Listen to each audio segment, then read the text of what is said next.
I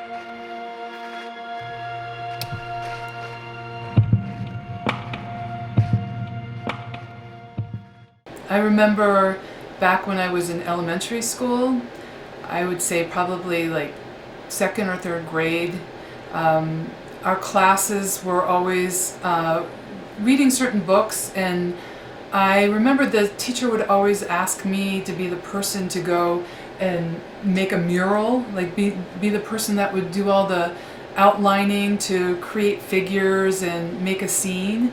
And I would be pulled out of class while everybody else was working, and I would be the one creating the kind of the fill-in scene for everybody else that would later come in and start painting. And I remember, why me? This is interesting. What qualities do I have as being able to create this scene for people to then work on afterwards? And I started to feel a little bit different, like, well, I've got a different talent than some of the other students. And then in about seventh grade, I remember going in and processing film, taking pictures for the first time, and that was like the magic of alchemy that I remember has stayed with me for the rest of my life. Many times in working with a bunch of different materials, I go through a process of working with them together, and so it never feels like there's a piece or a finished element of it, that it's always this ongoing process that I'm continually going through, where I might use an image in one and then it resurfaces in another, so that image is never like a complete image, but it's always a continual exploration.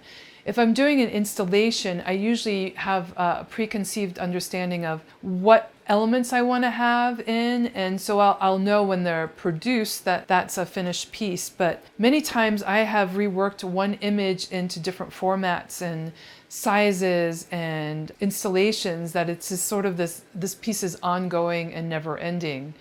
It's like a study for me that continues, rather than, for example, having a painting that you get the last brush stroke on or the last color that you want and that's done.